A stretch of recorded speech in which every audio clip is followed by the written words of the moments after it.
వైఎస్ఆర్ జిల్లా రాజంపేట నియోజకవర్గం ఒంటిమిట్ట మండలం మానవ జన్మ దేవుడిచ్చిన వరం దానం చేసే గుణం మానవునికి ఉండాలి. ఒంటిమిట్ట మండలం నిరుపేదలకు సహాయం చేసేవారే నిజమైన ధనవంతులు. నూరుల్లా ఇస్లామిక్ ట్రస్ట్ అధినేత అబ్దుల్లా సుబ్హాన్ ధనవంతులు అంటే కోట్ల రూపాయలు సంపాదించేవారు కాదని పేదలకు తమ వంతు సహాయం చేసేవారే నిజమైన ధనవంతులని నూరుల్లా ఇస్లామిక్ ట్రస్ట్ అధినేత అబ్దుల్ సుబ్హాన్ అన్నారు. ఒంటిమిట్ట మండలం మల్లకాటిపల్లి సమీపంలో ఉన్న జామియా నూరుల్లా ఇస్లామిక్ ట్రస్ట్ ఆధ్వర్యంలో శనివారం ఉదయం ఫౌండర్ అబ్దుల్ సుబ్హాన్ పేదలకు ఆర్థిక సహాయం అందించారు.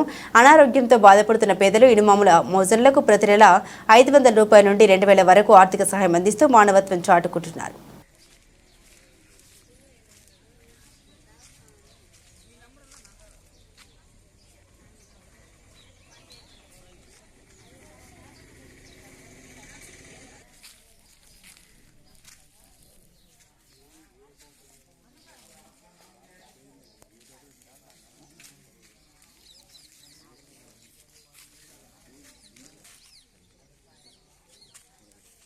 बशीर मदीना मस्जिद कैसे बोला कि मदीना वालों को बोला अదే ना కూడా మనం షాజీ ఒంటిమిట్ట షేక్ కాసరవల్లి మహబూబ్ నగర్ शेख मदारवल्ली सिद्धवटम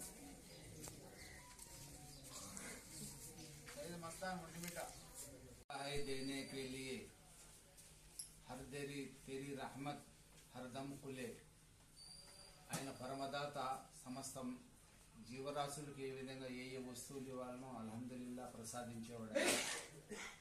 అల్లా అనుగ్రహంతో ఈరోజు పెన్షన్ కార్యక్రమాలు మరి అందరికీ ఇమాములకు మౌజన్లకు అందరికీ దాన కార్యక్రమం పూర్తయింది.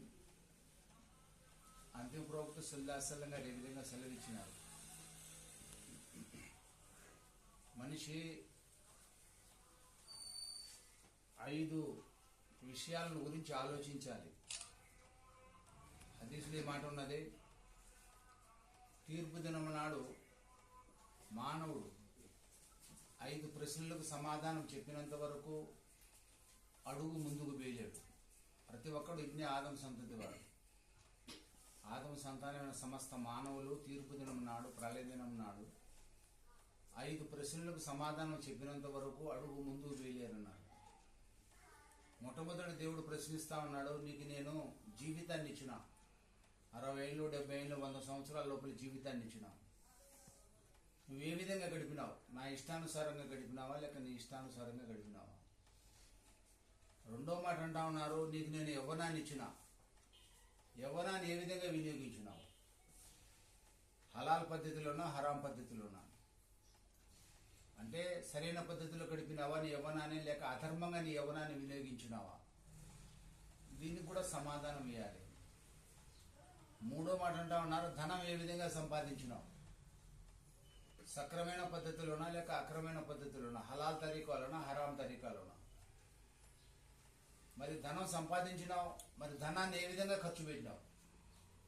నా ఇష్టానుసారంగా ఖర్చు పెట్టినావా లేక నీ ఇష్టానుసారం ఖర్చు పెట్టినావా? అనవసరమైన